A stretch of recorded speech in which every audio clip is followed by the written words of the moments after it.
Espero que te encuentres muy bien.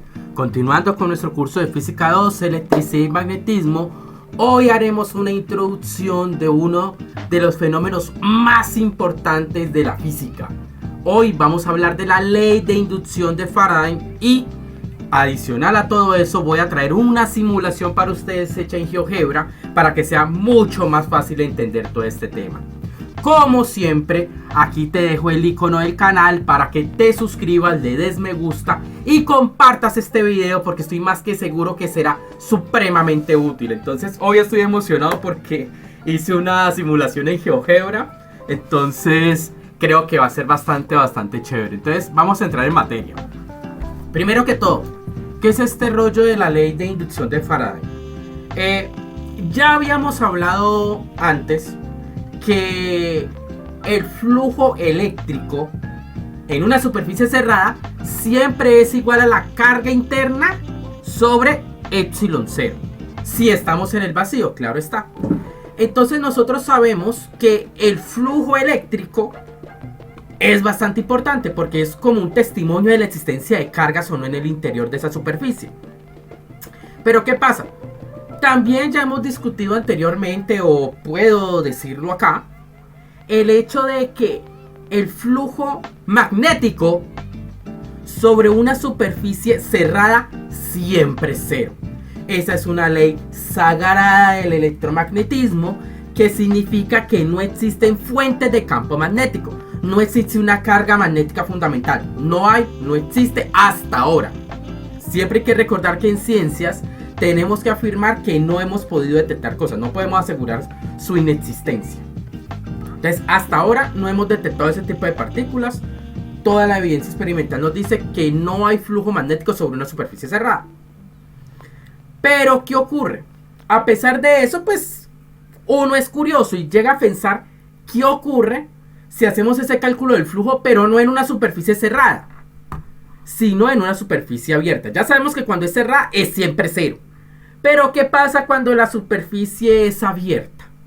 Entonces esa pregunta, ese fetiche de tratar de ver qué pasa cuando yo cambio un poco las condiciones, resultó en uno de los fenómenos más interesantes de la física. Para empezar, el flujo magnético siendo la integral de superficie B.dA sobre una superficie abierta omega. Ese flujo magnético es tan importante que tiene hasta unidades en el Sistema Internacional de Medidas. Se mide en Weberts. Entonces, ¿qué ocurre? Este fenómeno fue estudiado por un científico inglés, Michael Faraday, un hombre muy brillante, un físico experimental. Además de eso hay que citarlo, muy religioso, que por allá en la década de 1830 comenzó a hacer experimentos con imanes y con espiras. Entonces, ¿qué era lo que él trataba de estudiar? Él trataba de estudiar qué pasa con los flujos magnéticos. Entonces, ¿qué ocurre? Para empezar, el flujo magnético, tal cual como lo escribí aquí, no voy a entrar en la parte matemática así dura, depende de tres cosas: del campo magnético, del área en la cual vamos a calcular ese flujo y del ángulo que haga el vector normal del área con el vector de campo magnético. Entonces, aquí particularmente para ustedes traigo una superficie aparentemente circular, podríamos decirlo así, de tal manera que aquí tenemos una superficie, tenemos una fuente de campo magnético que es un imán. Nosotros sabemos que las líneas de campo magnético van de norte a sur, entonces aquí podemos imaginarnos que salen las líneas de campo magnético que hacen este movimiento, y aquí también tenemos algo parecido. Entonces, ¿el punto cuál es? Sabemos que cuanto más cerca está el imán de esta espira conductora, este es un área, vamos a llamar una espira conductora, mayor flujo va a haber. Eso es un hecho. Cuanto más lejos esté, pues menos flujo va a haber el imán de la espira. Además de eso, cuanto más grande sea la espira, pues más área tiene. Cuanto más pequeña sea, pues menos área tiene, entonces el flujo será mayor o menor. Entonces aquí simplemente voy a analizar en esta pequeña simulación el flujo. Aquí tengo un medidor, aquí tengo un voltímetro. No lo voy a conectar, lo voy a dejar ahí desconectado. Vamos a desconectarlo. Vamos a desconectar esto acá. Aquí tengo el Spira, que me representa un área. Y simplemente voy a... En estos momentos hay un flujo de 8 miliwebers. Vamos a dejarlo así. El punto es que cuando yo acerco el imán, pues el flujo debe aumentar. Si yo regreso a mi posición inicial, pues el flujo tiene que mantenerse como lo tenía antes. Entonces la situación, ¿cuál es acá? Si yo aumento también el área, es evidente que tiene que aumentar el flujo. Y si la disminuyo, pues tiene que regresar a su valor inicial. Entonces aquí ya entendemos un poco el flujo. Por ahora no voy a modificar el ángulo. No lo voy a modificar por asuntos prácticos. Más adelante estudiaremos qué pasa cuando modificamos el ángulo, que también es un fenómeno súper interesante. Por ahora me voy a concentrar en la magnitud del campo y el área. Vamos a asumir que el campo magnético está alineado con el vector normal del área. ¿Qué es lo que ocurre? Si yo conecto este Spira a este multímetro, ¿qué va a pasar? Y yo lo prendo. Pues, primero que todo, no esperamos absolutamente nada en función de nuestra intuición, ¿no? Ya que nosotros somos personas que ya nacimos en una época, digámoslo así, con bastante tecnología. Ya sabemos que si no conectamos una fuente, pues no tiene por qué pasar nada. Muy obvio hasta ahora. Si yo no tengo conectada aquí una pila, si yo no tengo conectada esto una tomada, pues no tiene por qué pasar nada. Ahora, ¿qué pasa? ¿Qué ocurre? Faraday comenzó a investigar qué pasa si yo tengo un imán, una fuente de campo magnético, cerca de un Spira. Pues aparentemente ustedes se dan cuenta que en este multímetro no tenemos nada. Ahora, vamos a desconectar el multímetro y vamos a acercar la Spira un poco. Aquí la vamos a dejar en el máximo de... Vamos a dejarlo en el máximo. Aquí está midiendo 10 miliwebers. Entonces vamos a conectarlo a ver qué pasa. Y esta palabrita es muy importante, lo que voy a decir a continuación. Voy a dejar el imán fijo. Es decir, él está quieto. Voy a medir. No tengo absolutamente nada. Ahora, vamos a hacer una cosa. Vamos a regresarlo a su posición. Y vamos a coger. Y vamos a hacer un poco más grande el Spira. A ver qué pasa y medimos. Entonces aquí voy a dejar en el máximo de flujo eléctrico, de flujo magnético. Y voy a medir. No pasa absolutamente nada. Predecible.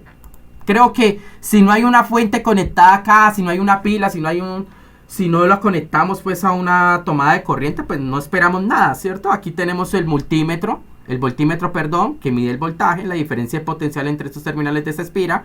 Y tenemos aquí prendo y apago el medidor. Entonces, ¿qué ocurre?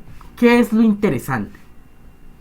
Lo interesante aquí es que en este acto de tremenda curiosidad, si prendemos el multímetro y al mismo tiempo movemos la Spira, ya no la dejamos fija, sino que comenzamos a movernos, ocurre algo muy extraño.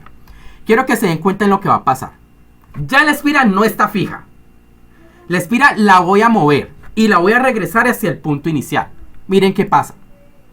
Mágicamente, no sabemos por qué, mientras que yo muevo la Spira, el voltímetro me registra una diferencia de potencial. Es decir, mágicamente aparece diferencia de potencial, lo que significa que debe haber una corriente ahí. Pero esa corriente solo se manifiesta si yo muevo el imán. Entonces lo voy a mover otra vez. Miren, está en 0. Muevo el imán y me registra. Solo mientras que se está moviendo, él me registra una diferencia de potencial. Entonces, ante este descubrimiento, parece bastante loco, porque ya habíamos hecho el experimento con el imán fijo, quietecito. Prendo el voltímetro y no registro nada. Pero cuando yo lo muevo, sí hay una medida de diferencia de potencial, que es lo más loco. Además de eso, se puede hacer algo aún más interesante. Nosotros sabemos que si movemos el imán, alteramos el flujo. Si ampliamos o disminuimos el área que cubre la espira, también vamos a afectar el flujo. Pero esta vez no vamos a dejar el área de la espira fija.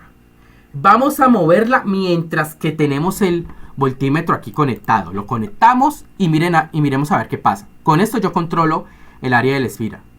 De nuevo, mágicamente, cuando yo tengo movimiento en la espira, es decir, tengo un cambio en el área, tengo una medida. Vamos a hacerlo en cámara lenta porque quiero que ustedes y yo nos demos cuenta de algo interesante. Ya sabemos que el hecho de que haya flujo no implica de que haya medida. Aquí el imán está fijo, está quietecito. Pero si yo lo muevo, y quiero que se den cuenta que mientras que él avanza, va aumentando el voltaje. Cuando me voy a regresar, vuelve y me da 0, vuelve y me marca 0. Y después cuando está quieto, regresa a 0. Entonces aquí lo interesantísimo es que cuando comienza a moverse, gana diferencia de potencial. Cuando se frena para devolverse, el voltímetro me da otra vez 0. Y cuando me alejo, el voltímetro se va al otro lado. Quiero que lo hagamos de nuevo y verás. Aumenta. Cuando me regreso, la diferencia de potencial es negativa. Es decir, cambia de sentido. Entonces, ¿esto cómo lo puedo interpretar? Cuando el flujo aumenta, tengo voltaje. Cuando el flujo disminuye, el voltaje es en sentido contrario. Lo mismo pasa con el área. Cuando el área aumenta, el voltaje crece. Cuando el área disminuye, el voltaje se hace negativo, cambia de sentido. Entonces aquí tenemos algo súper interesante porque nos estamos dando cuenta que esa diferencia de potencial que inducimos en esta espira conductora, más que depender del flujo, depende del cambio del flujo. Y esa palabra cambio es supremamente importante. Porque fíjense que aquí yo activo una casilla que se llama movimiento. Es decir, cuando hay cambios en el tiempo de la posición del imán o del área de la espira, cambios temporales, parece ser que tengo diferencia de potencial. Y cuando aumenta el flujo, el voltaje es positivo. Cuando disminuye el flujo, el voltaje es negativo. Entonces aquí nos damos cuenta de algo maravilloso. Que los cambios en el tiempo, el movimiento, pueden inducir una diferencia de potencial en estas espiras conductoras. Eso significa que yo puedo transformar, entre comillas, energía cinética, movimiento, como es el de este imán, en diferencia de potencial. Y lo más loco, lo más genial de esto, es que vamos a darnos más cuenta más adelante en este curso que también diferencias de potencial las podemos transformar en movimiento. Ahora, ¿cómo podemos cuantificar esta diferencia de potencial?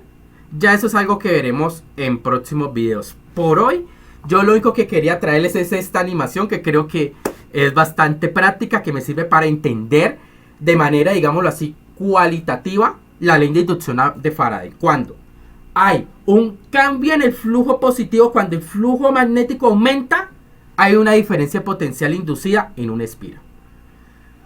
Cuando aumenta ese flujo, tengo un potencial positivo. Cuando disminuye ese flujo, tengo una diferencia de potencial negativo. Entonces, eso es lo que quiero que nos quede claro el día de hoy. Espero que esta pequeña animación y este pequeño esquema nos haya ayudado a entender lo que significa la ley de inducción de Faraday. Les agradezco muchísimo y nos vemos en una próxima. No se olviden de suscribirse al canal, darle me gusta y compartir. Un abrazo y chao.